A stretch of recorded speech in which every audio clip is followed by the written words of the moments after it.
I've always been on that side of the Sonic fandom that prefers the 3D games over the 2D ones. I was first introduced to the Sonic series by playing Sonic 3 and Knuckles on my family's home computer as a kid, commonly considered the best Sonic game of all time, and I would still rather pop in mediocre 3D games like Sonic Lost World, even if it means putting up with— You know how much that bites? Actually, nothing bites more than having to listen to this dreadful conversation. Eggman, you bite! This isn't to say that I think that bad 3D Sonic games are better than Sonic's 1, 2, 3, and CD. Absolutely not. They're classics for a reason.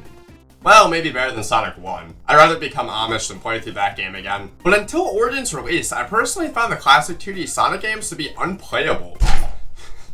I promise I'll explain, just give me some time! I'm not going to sit here and say that Sonic Origins is the perfect collection of the first 4 mainline Sonic titles. Putting out another buggy remaster on the heels of Sonic Colors Ultimate is inexcusable, charging more for extras like additional music and watching Sonic do a backflip on the menu screen is ridiculous, and not adding Amy as a playable character really chills my dog, but Origins is now my preferred way to play these games. I care more than most about the story in Sonic games, which is usually more of a curse than a blessing, so I love the new cutscenes that play in between each game, tying them together. Tyson Hesse's Sonic animations are some of the best things that have happened to the Sonic franchise in the last 10 years. Look at them go, they're so cool and cute. The games run beautifully in 1080p, 60 FPS, and having access to Sonic, Tails, and Knuckles for multiple games makes this remaster worthwhile. You also have the drop dash for every game, but Sonic 1 was definitely not built to have spins. No. When you think it's a good idea, it never is. These additions are all great, but by far the most important feature added in Sonic Origins is Anniversary Mode. Besides being able to play these titles in widescreen, Anniversary Mode does away with the classic lives counter in place of coins. You really couldn't have thought of anything else to call these, Sonic Team? And we're gonna call this new currency coins. What the fuck did you say? They can be used to buy collectibles in the museum, but what makes coins so important is that they give you the ability to retry special stages in all 4 games. Thank you! I cannot stress how big of a quality of life change this is. Until Anniversary Mode, you only got 1 chance each time you entered a special zone to try to complete it and receive one of the 7 Chaos Emeralds. Some special zones suck, others require a lot of memorization, and these just make me... It's okay, buddy. You're almost halfway there. And then just 7 more. But then you'll get hypersonic.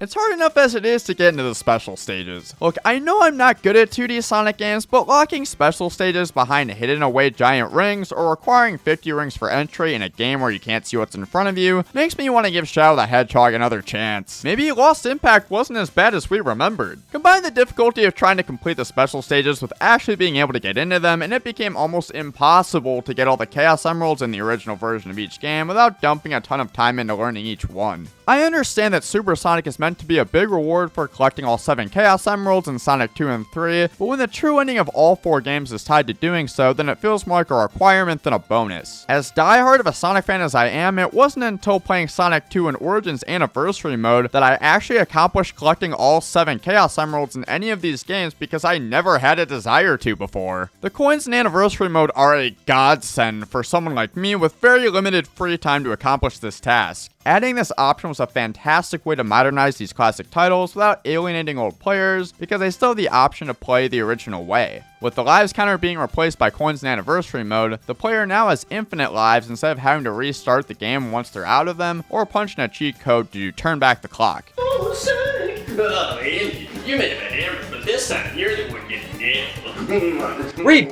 did you see the trailer for What Are You Doing?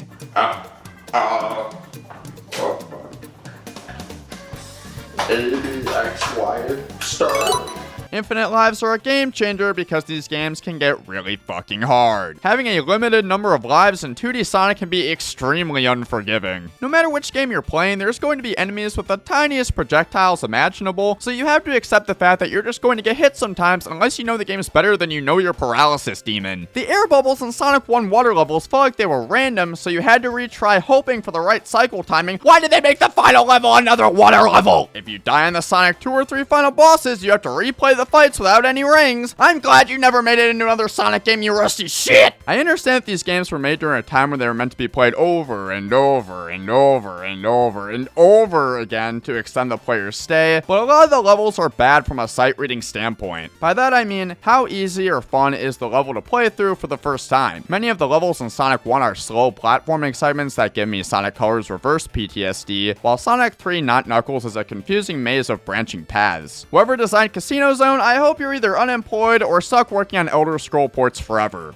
I'm literally not even holding forward. It's not often difficult to finish the rest of the levels outside of the situations I've already talked about, but it's very hard to avoid unnecessary hits or finding the locations needed to get to the special zones for new players. Memorize these levels all you want, but sometimes things just happen to you. Oh my gosh, the Cool. grasshopper.